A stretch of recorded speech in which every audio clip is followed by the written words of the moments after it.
बहुत सारी young womens of reproductive age group आजकल बहुत ही कॉमन प्रॉब्लम लेके आती हैं।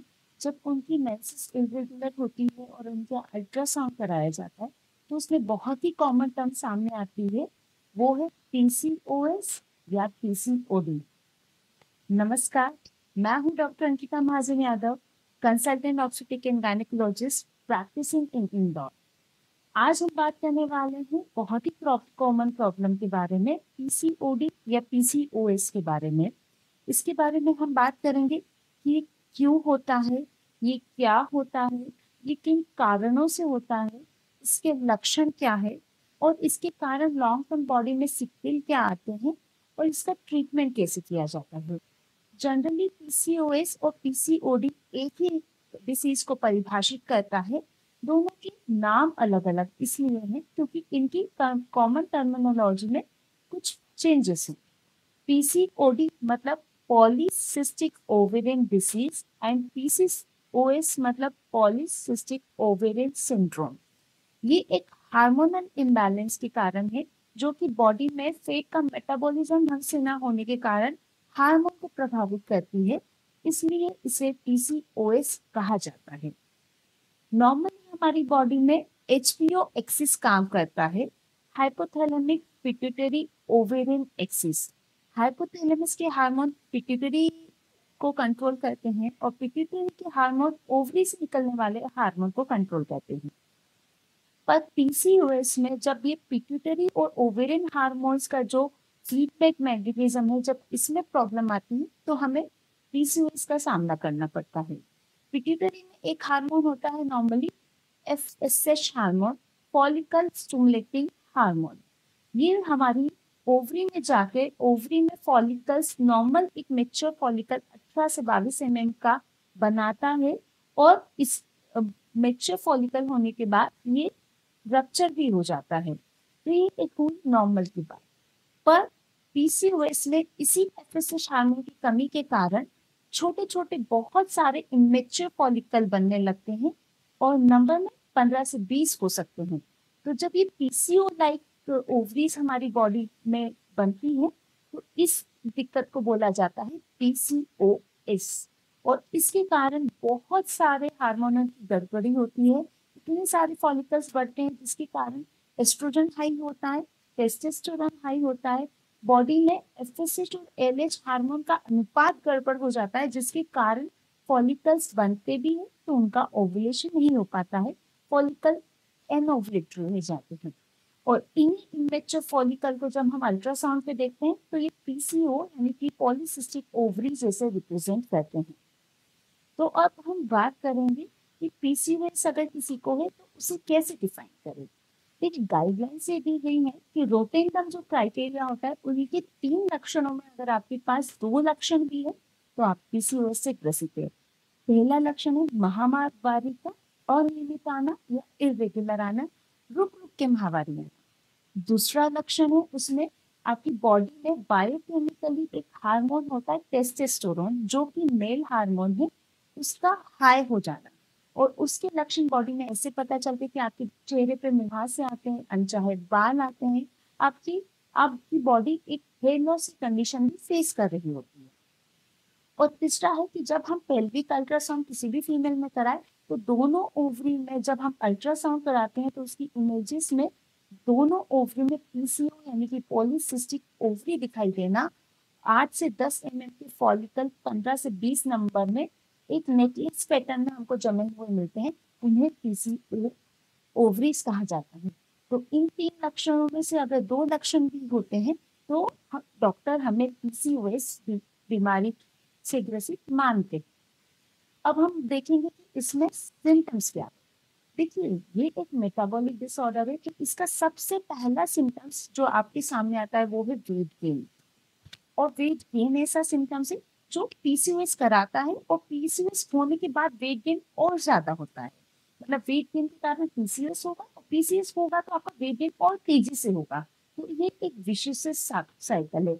जैसे जैसे आपका बॉडी में वेट गेन होता जाता है हमें भी लगता है कि जरूर हमारी बॉडी में कोई हार्मोनल इम्बैलेंस हुआ है, ये चीज हमारी बॉडी भी महसूस करती है। दूसरा इसका लक्षण है माहवारी का इरेगुलर होना अनियमित होना और माहवारी रुक रुक के आना। तीसरा इसका महत्वपूर्ण लक्षण है एक्ने आना, अनचाहे बाल आना, हेयर लॉस होना। चौथा जो इसका मेटाबॉलिक डिस्टरबेंस के कारण जब इंसुलिन हार्मोन की गड़बड़ी होती है तो गर्दन के पीछे काले कलर की झालियां होती हैं, जिसे मेडिकल टर्मिनोलॉजी में एकॉन्थोसिस निग्रिकेंस कहा जाता है। अब ये रही बात आपके सिम्टम्स की। जब पीसीओएस हमारी बॉडी में काफी समय तक रहता है, जैसे लॉन्ग टर्म सिक्वेल या कि long term side effect PCOS के हमारी बॉडी में रहने से क्या होते हैं। ये चूंकि एक मेटाबॉलिक डिसऑर्डर है, आपकी बॉडी में वेट गेन कराता है ये, तो सबसे पहले ये आपको हाइपरटेंशन दे सकता है। जी हाँ, इसके कारण आपको हाइपरटेंशन हो सकता है। आपकी बॉडी में इंसुलिन रेजिस्टेंस आया है, उसी कारण आपको डायबिटीज मेलाइटस 2 हो सकता है। तीसरा है कि अगर आपके इतने समय तक लॉन्गर पीरियड तक एस्ट्रोजन की मात्रा बॉडी में बहुत हाई रहती है, तो ये लॉन्गर सिक्वेल में इंडोमेट्रियल हाइपरप्लेजिया या इंडोमेट्रियल कैंसर कराता है। और चौथा सबसे महत्वपूर्ण लॉन्ग टर्म सिक्वेल में जिसके साथ हमारे पास बहुत सारी married woman reproductive age group की आती है, वो है इनफर्टिलिटी। हाँ, चूंकि हमारी पहले ही बात हो चुकी है कि इसमें एक इमेच्योर फॉलिकल बनता है। एक नॉर्मली जो नॉर्मल अनुपात का मैच्योर फॉलिकल है वो नहीं बनता है। इसके कारण एनोप्लेटरी साइकिल होती है और एक प्रॉपर एग या ओवम हमारी बॉडी से रिलीज नहीं होता है, जिसके कारण महिला को कंसीव करने में बहुत दिक्कत आती है। तो पीसीओएस सबसे पहले महिला हमारे पास तभी प्रेजेंट करती है जब उन्हें कंसीव करना होता है, या जब हम अल्ट्रासाउंड कराते हैं तो हमें लगता है कि हमें तो पीसीओएस है। तो इसका लॉन्ग टर्म और सबसे ज्यादा महत्वपूर्ण साइड इफेक्ट है इनफर्टिलिटी होना या एनोवलेटिस साइकिल होना। अब इसकी ट्रीटमेंट की हम बात करें तो ये एक लाइफस्टाइल डिसीज है। जैसे ही हमारे पास पेशेंट आता है, हम उन्हें काउंसिल करते हैं कि आप लाइफस्टाइल मॉडिफिकेशन कीजिए। इसके क्योंकि कुछ कारण है जो ये कारणों के कारण होता है। उसमें सबसे पहला कारण है हेरिडिटी।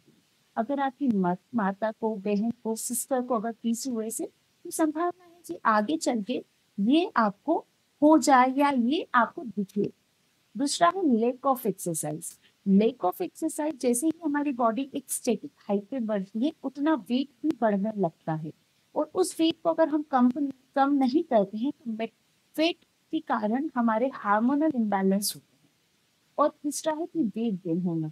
अगर आप बहुत तेजी से वेट गेन है, आपका डाइट अच्छा नहीं है, आपका जंक फूड खाने का बहुत ही फ्रिक्वेंटली आपका बाहर का खाने का रहता है, या आप बिल्कुल भी हेल्दी फूड या लाइफस्टाइल नहीं फॉलो करते, तो हो सकता है कि आपकी बॉडी में पीसीओएस हो जाए, क्योंकि एक लाइफस्टाइल डिसीज है। तो इसको बहुत अच्छे से कंट्रोल किया जाता है अगर आप अपने फूड और अपनी एक्सरसाइज वगैरह को ध्यान में रखते हैं। अब इसकी ट्रीटमेंट की हम बात करें तो सबसे पहले हम लाइफस्टाइल मॉडिफिकेशन और वेट लॉस का बोलेंगे। अगर आपका बीएमआई 30 से ज्यादा है और अगर आप 2 से 5% भी अपना वेट लॉस करते हैं तो आपके माहवारी रेगुलर होने लगती है और साथ में ही उसमें ओवुलेशन होने लगता है।